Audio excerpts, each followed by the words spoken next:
Hello and welcome to some more Star Citizen. There's a few subjects I wanted to talk about today. The clarification of the 5 to 10 systems at release statement, which is incorrect.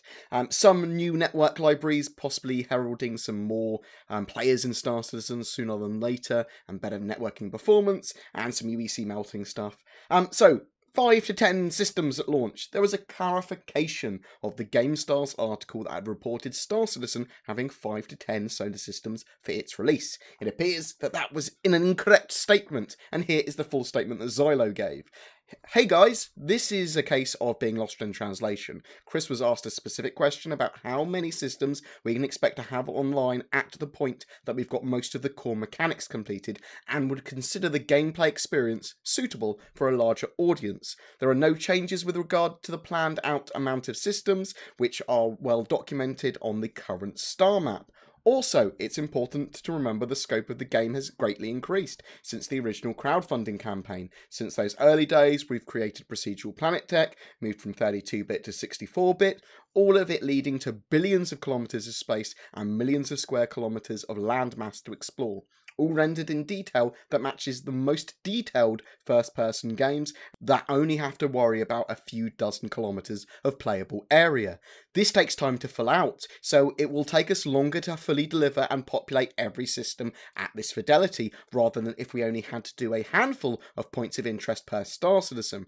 We have no intention of reducing the size of the Star Citizen universe. So my interpretation of that, distilling it down somewhat, they basically are saying that maybe 10 solar systems at beta kind of stage, or beta stage, when they want the game to be seen and adopted by the wider audience, and more solar systems for release. But there was no confirmations of exactly how many. The last time they've talked about this, I believe that they said they were aiming for around 40, 50, 60 sort of thing for launch, and have plans for 120 solar systems already. Whatever the exact amount at release, the fact that they've got that procedural planet tech there means that we're going to have significantly massive amount more content available to us. Planetary landings and moon landings and even probably other odd astral body landings that are going to be happening from that, different types of exploration. The game and the scope of Star Citizen has increased massively, and some people will see that as feature creep, and rightly so. They did originally talk about having that procedural generation after launch, but here we are. I'm glad that they've put it in earlier, and I'm glad that we're getting a changed scope of the game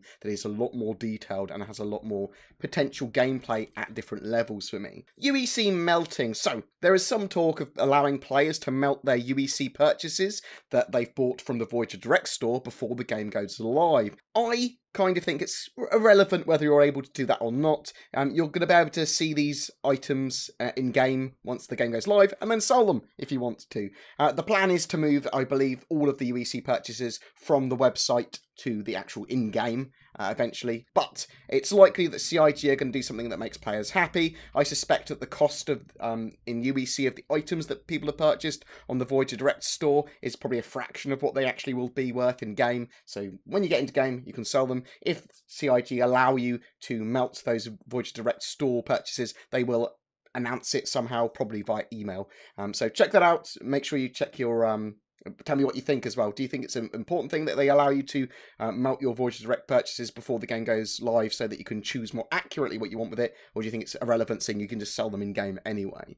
Lib Yojimbo. So, LIB Yojimbo or Lib Yojimbo is an open source network library for client-server games with dedicated servers created by Glenn Filder, who worked on various AAA games, including the netcode for Titanfall 2, and he's also worked with CIG Frankfurt's Todd Pappy on God of War Ascension. Sorry, Todd Pappy. So Pappy.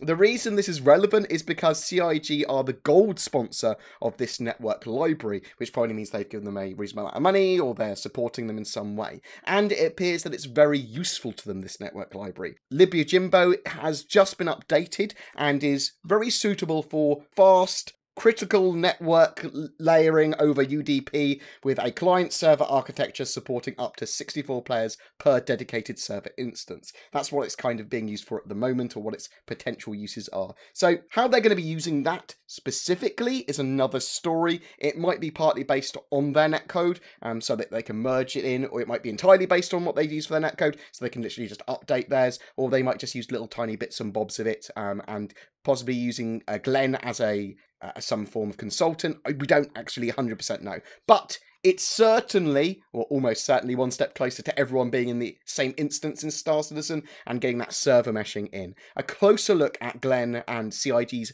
netcode work would suggest that he's been extremely influential in their updates and releases at the very least.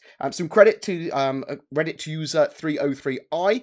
He made a picture showing when Glenn made some guides about various netcode, things like message ordering, serialized variables, and some other bits that CIG basically implemented at a incredibly similar time, suggesting that he may have been involved, or they use his guides, or it's a 100% the same kind of code. But I cannot state how important that solid network code supporting hundreds of players in Star Citizen is, and hopefully this is a big step towards that. Every month we give away a ship. For July, it's a Nox Q. All you need to do is be subscribed to my YouTube channel and comment on any of my Star Citizen videos during that month. Any questions about Star Citizen Alpha 3.0, about network code, about server meshing, about anything that we discussed here, about the scope of Star Citizen on release as it stands, or Star Citizen's development in general. A special thank you to my Patreons who allow me to create the amount of content I do. If you are interested in becoming one of them, check out the links below. Everything that we've discussed, links below. There will be a lot of links this time. And yeah, thank you very much, guys. Please don't forget to like and subscribe, as it really does help me, and I will see you